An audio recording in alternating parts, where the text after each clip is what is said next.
पर ज्ञानी लोग क्या कहते हैं, जब तक मन में मैल है आवाज सुनी ना जाए। मस्जिद पर मुल्ला चढ़े ऊंची आवाज में गाए,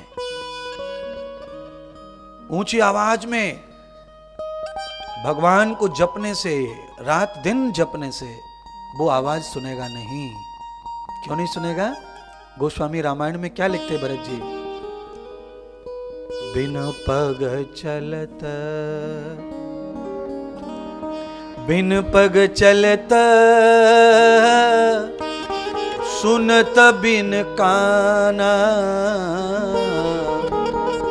बिन कर कर्म करत विधि नाना। भगवान कैसा है? भगवान ऐसा है कि बिना कानों के ही सबकी आवाज सुनता है, और बिना हाथों के संसार को रचता है, और बिना पैरों के सबके पास आता और जाता है। भगवान ऐसा है। और भगवान को आवाज दे सुनाने के लिए मौन होने की जरूरत है, चीखने चिल्लाने की जरूरत नहीं है। अंतरोत मुख मूलम, अंतर्मुखी हो जाओ, आंखें बंद कर लो, कान में आवाज ना जाए बाहर की, ऐसी जगह बैठो, नहीं तो रुई लगाओ, हाथ पैर सब मौन कर लो। अधपिंड योगेन कश्यपांतर्गते पदम, कछुआ बन जाओ। कश्यप भगवान विष्णु का एक अवतार है, कश्यप अवतार। समुद्र के मंथन के समय भगवान ने कछुआ रूप धारण किया, क्योंकि मथनी के लिए पर्वत को उठाया, वो डूब रहा है, तो भगवान ने मंथन में मदद की, गुपचुप आकर कछुआ बन गए और पीठ पे पर्वत को धारण कर लिया। राक्षस और देवता पर्वत को घुमाते रहे, समुद्र का मंथन हो गया। तो ऐसे ही हम लोग जब कर्म करते हैं, समुद्र मंथन करते हैं, अर्थात हम अपने हृदय की गंदगी को साफ करने के लिए अच्छे और बुरे सबका मदद लेते हैं। जब मदद कम पड़ती है तो वहां भगवान आते हैं और बिना रूप दिखाए मदद करके चले जाते हैं। इसीलिए किसी भी अच्छे आदमी की मदद लेना, पर जो आदमी अच्छे नहीं है उनकी भी मदद लेना। गोस्वामी लिखते हैं, दुर्जनम यद संग मूलस्य, दुर्जन का संग नहीं करना, पर जरूरत में उसको भी याद करना। पापी का संग नहीं करना, दुष्ट का संग नहीं करना, पर जरूरत में उसका भी साथ लेना। आप बोलो, जितने आर्किटेक्ट होते हैं, मकान बनाते हैं, ये सब अच्छे होते हैं, सज्जन होते हैं, पढ़े लिखे होते हैं बस, पर उनमें अच्छे कितने हैं? उनमें मानवता कितने में है? कितने लोग खाते हैं, पीते हैं और भी गंदगी करते हैं? कितने डॉक्टर हैं जो सज्जन हैं? कितने डॉक्टर हैं जो स्मोकिंग करते हैं, दारू पीते हैं और भी गलत काम करते हैं? पर हम उनकी मदद लेते हैं, किसके लिए? अपने काम को आगे ले जाने के लिए। बाद में उनसे हम कोई रिलेशन रखते हैं?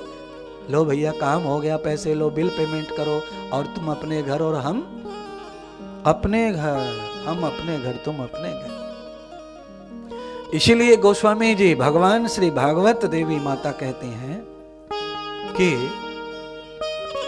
सृष्टि की मदद अच्छे और बुरे दोनों मिलके करते हैं।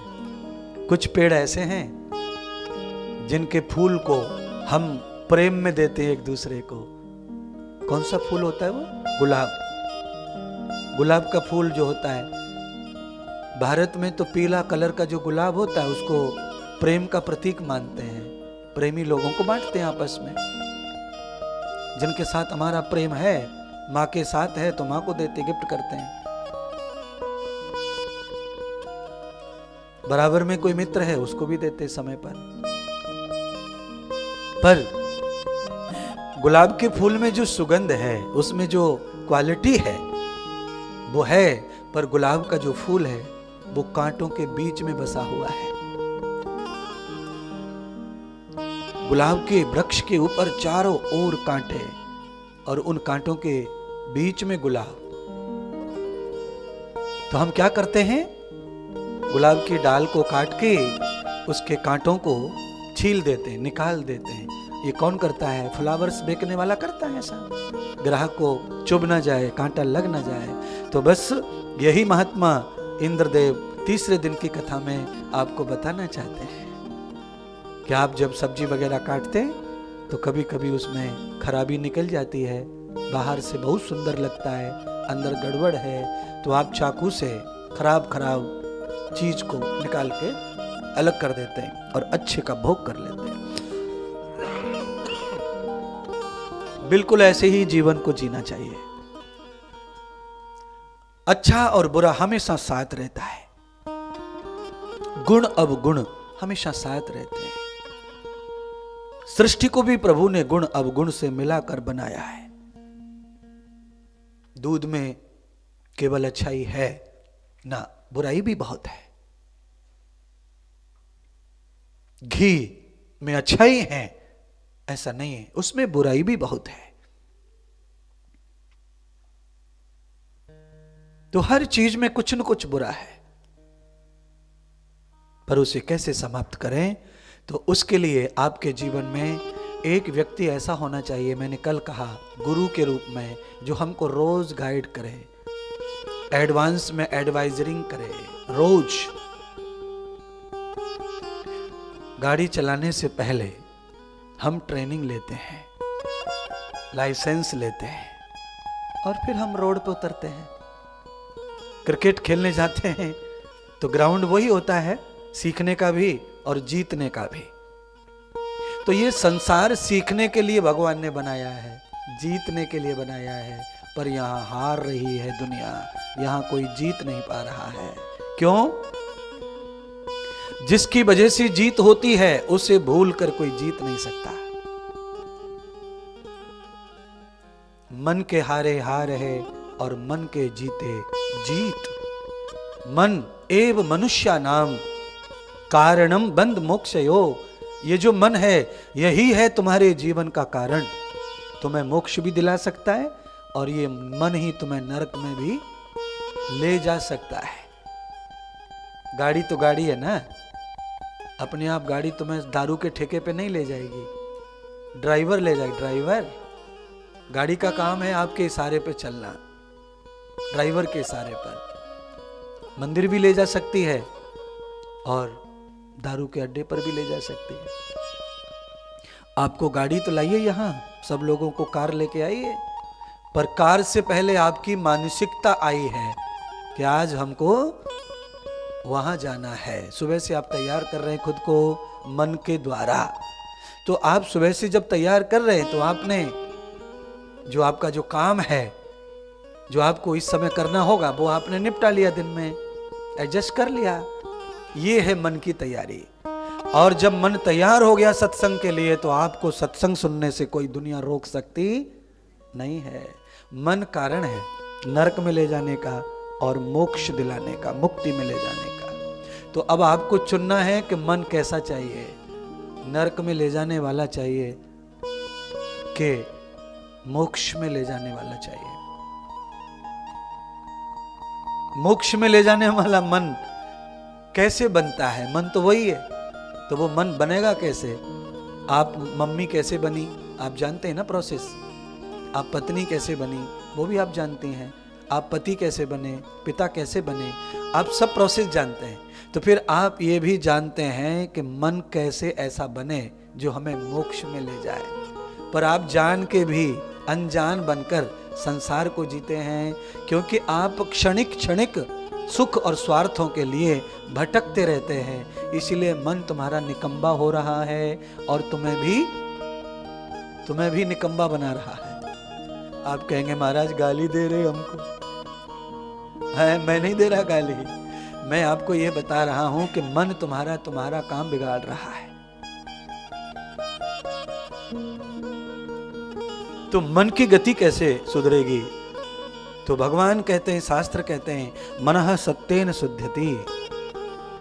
मन की शुद्धि सत्य से होती है और सत्य का दर्शन सत्संग में होता है, और कहीं सत्य मिलने वाला नहीं है।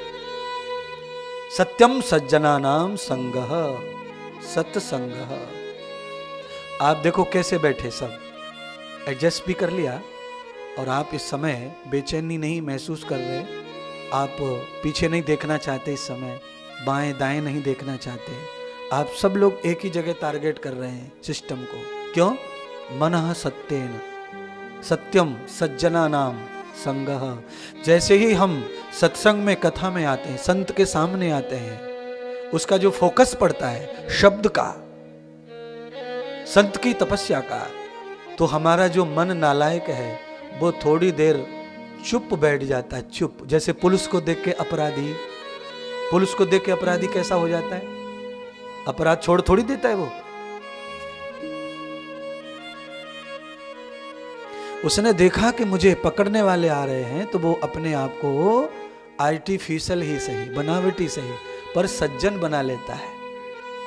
तो सत्संग को देखकर मन घबराता है, वो समझता है, उसे मालूम है कि यही मेरी सिक्योरिटी है, यही सुरक्षा देने वाला, और ये मुझे मारेगा, ये छोड़ेगा नहीं। सत्संग, संत मिलन, साधु मिलन, गुरु मिलन, ये मन को सत्य का दर्शन कराता है। और सत्य का दर्शन करके लौट कर जो राम के पास आते हैं, राम उन्हें अपना मानते हैं। जैसे रामायण की कथा सुनाऊं, 5 मिनट सुनाता हूं समझाने के लिए, दृष्टांत के रूप में सुना रहा हूं समझाने के लिए। सीता की खोज हो गई, राम जी को पता चल गया कि सीता को लंका में रखा गया है और उसे रावण ही ले गया है। किष्किंधा में सुग्रीव के राज्य में सभा लगी हुई है, और उस सभा में सभी बड़े बड़े योद्धा और वीर बैठे हैं। राम जी की तरफ से अध्यक्ष बनाया गया जामवंत जी को, कि जामवंत जी इस क्षेत्र से वाकिफ हैं, उनको मालूम है कि ये क्षेत्र में कहां से रास्ता है, क्या है, और समुद्र का मार्ग कैसे तय किया जा सकता है बिना साधन के। उस समय राम जी के पास शायद नाव की सुविधा नहीं थी, तो बिना नाव के जाना है लंका, कैसे जाएगा, कौन जाएगा? तो जामवंत जी ने सभी बलवान वीरों को एक एक बार पूछा, और सबने कहा महाराज हम जा सकते हैं पर लौट के आ नहीं सकते, हम चले जाएंगे लौट के नहीं आ सकते। हर एक को पूछा, हर एक को पूछा, सबने जवाब दिया। और सबने जवाब के समय क्या बोला भरत जी? सबने ये बोला कि हमारे पास में इतना ही बल है, इतना ही बल है, इतना ही बल है, मेरे पास मेरा बल इतना है कि मैं समुद्र को पार कर सकता हूं पर लौट के दोबारा नहीं आ सकता हूं। सब लोग ऐसे ऐसे बोल के चुप हो गए। हनुमान जी को पूछा कि भाई तुम बताओ, तो हनुमान जी ने कहा मैं कुछ नहीं बोल सकता। क्यों?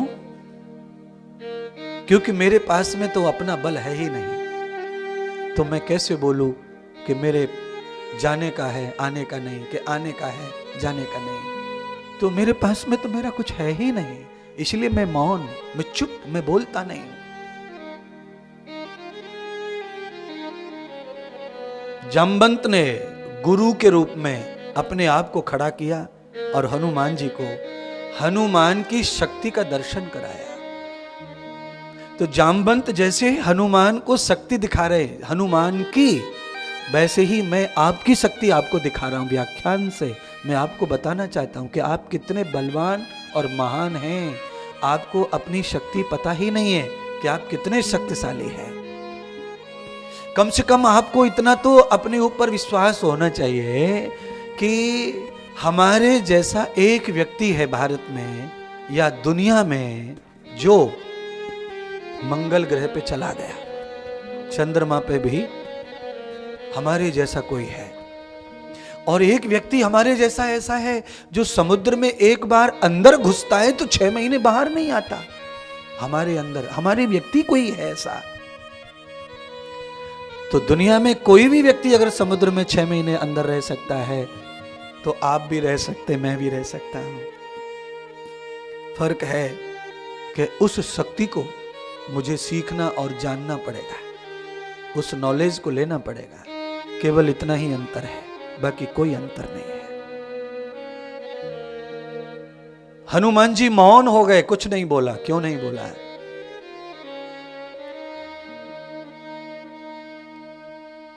महात्मा बताते हैं, एक पंक्ति है, दोहा, उसे गाकर मैं समझाऊं आपको। हनुमान जी ये कहना चाहते हैं मौन होकर,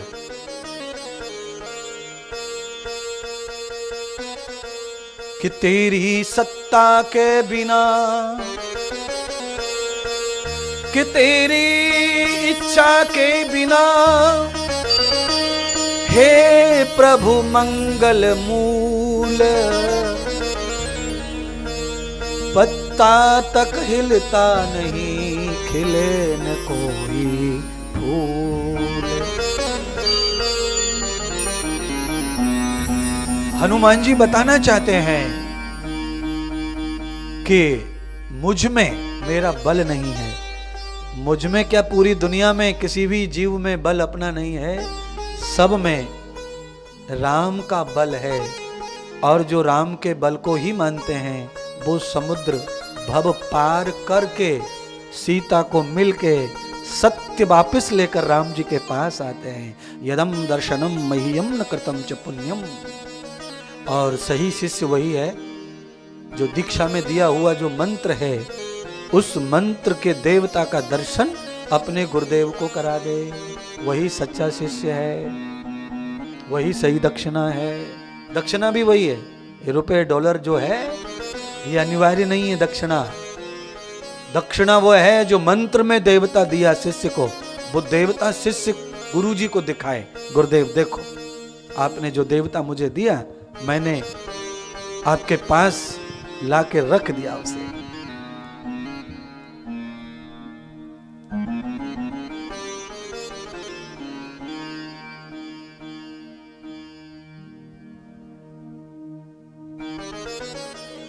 कि दुनिया चले ना,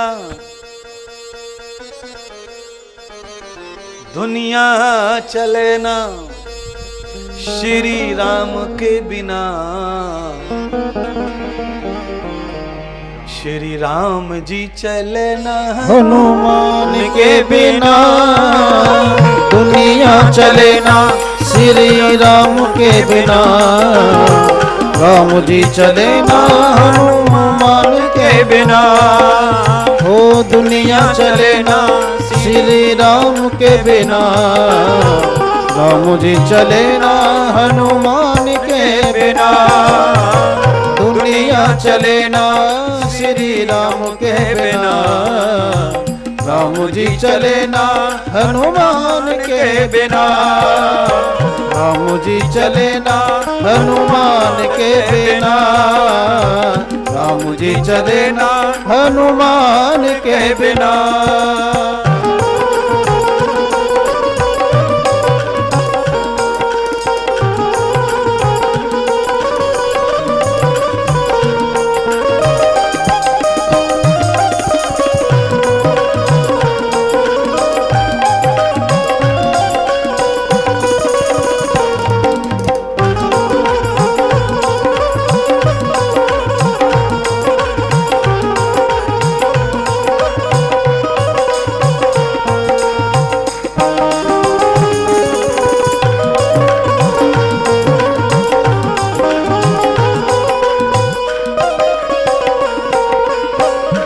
जब से रामायण पढ़ ली है, मैंने एक बात समझ ली है। जब से रामायण पढ़ ली है, मैंने एक बात समझ ली है। ओ जब से रामायण पढ़ ली है, मैंने एक बात समझ ली है। रावण मरे ना, रावण मरे ना श्री राम के बिना। ओ रावण मरे ना श्री राम के बिना। लंका जले ना हनुमान के बिना। दुनिया चले ना श्री राम के बिना, राम जी चले ना हनुमान के बिना, राम जी चले ना हनुमान के बिना।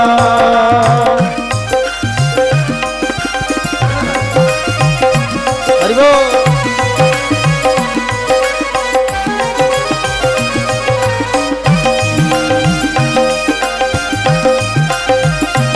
हो सतगुरुदेव भगवान की।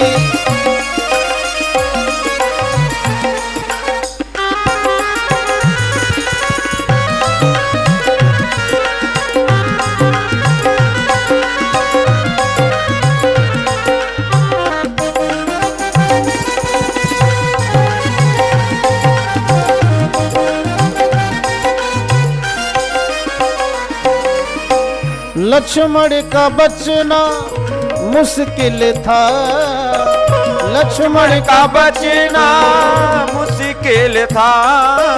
ओ लक्ष्मण का बचना मुश्किल था, लक्ष्मण का बचना मुश्किल था।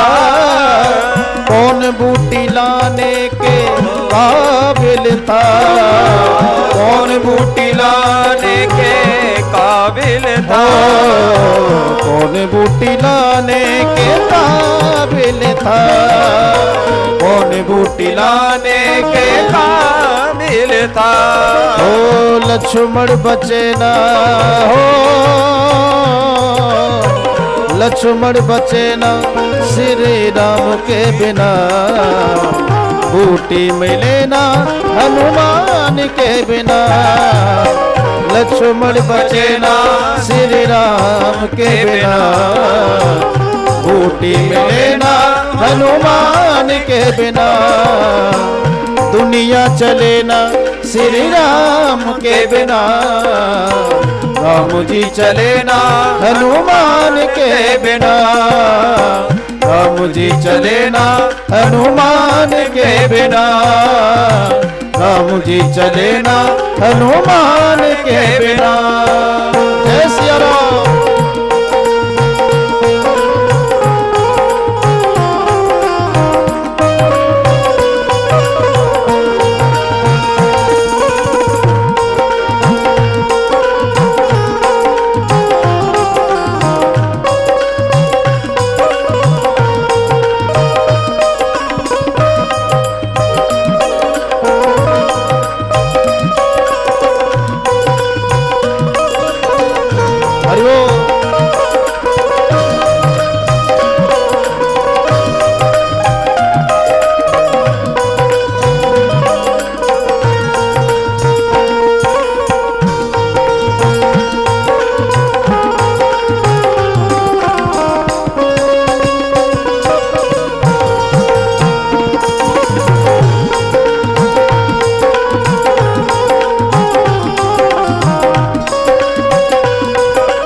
हरण की कहानी सुनो, सीता हरण की कहानी सुनो, सीता हरण की कहानी सुनो, सीता हरण की कहानी सुनो।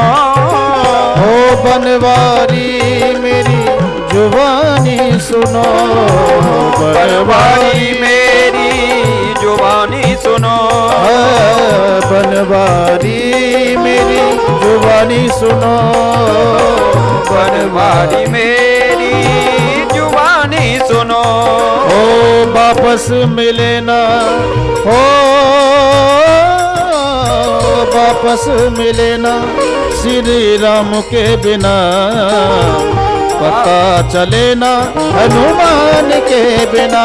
बोलो दुनिया चले ना श्री राम के बिना, राम जी चले ना हनुमान के बिना, दुनिया चले ना श्री राम के बिना, राम जी चले ना हनुमान के बिना, राम जी चले ना हनुमान के बिना, राम जी चले ना हनुमान के बिना, हो राम जी चले ना हनुमान के बिना, राम जी चले ना हनुमान के बिना, बोलो राम जी चले ना हनुमान के बिना, ओ दुनिया चले ना श्री राम के बिना, दुनिया चले ना श्री राम के बिना, राम जी चले ना हनुमान के बिना, राम जी चले ना हनुमान के बिना, राम जी चले ना हनुमान के बिना,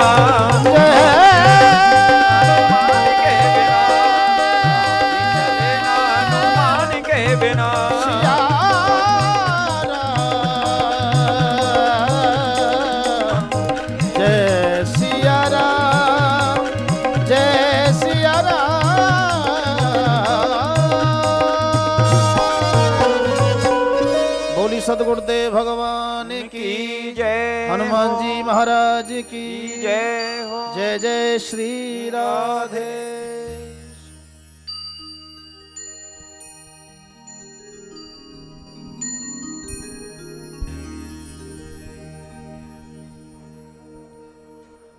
श्री हनुमान जी भव पार उतर गए और सकुशल बुराइयों को जलाकर वापिस आ गए। पर अपने भरोसे नहीं ये काम किया हनुमान जी ने।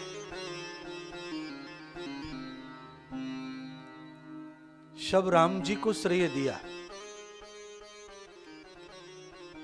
जो भी लीला राम करवा रहे वही हो रहा है। इसलिए हनुमान जी समुद्र में जब छलांग लगाते हैं तो जय श्री राम का नारा लगाते हैं। और हनुमान जी ने ही सेतु के समय भी यह सिद्ध किया कि हम चाहे जितने भी बलवान हैं, मैं जाके आ गया लंका, जला के आ गया, पर अगर राम जी को लेकर अब लंका जाना है, सेतु बनाना है, तो सब कुछ फेल है उनके बगैर। तो पत्थरों के ऊपर हनुमान जी ने राम जी का नाम अंकित किया। राम के नाम को यश कीर्ति दे दी और सारे काम सफल हो गए। तो आप सबको ये कथा इसलिए सुनाई गई है कि करने वाला कोई और है और हम खाम खां बदनाम हो रहे हैं और फंस रहे हैं। हम सब जानते हैं इस बात को। मैंने किया, मेरे द्वारा हुआ, ये सारी चीजें हमें घाटे की ओर ले जाती हैं। जो प्रभु को मंजूर वही होगा। को कर संग बढ़ावई शाखा। परमात्मा ने विधान रचा हुआ है और उसी विधान में हम सबको जाना है, जीना है, मरना है। तो भैया बड़े बड़े जो योद्धा वीर सब थक गए, हनुमान जी अकेले भव पार उतर गए और शक्ति माता दुर्गा से मिल के आए और राम जी को कहा कि दुर्गा अब आएंगी, अब आप चलो, आपको चलना पड़ेगा।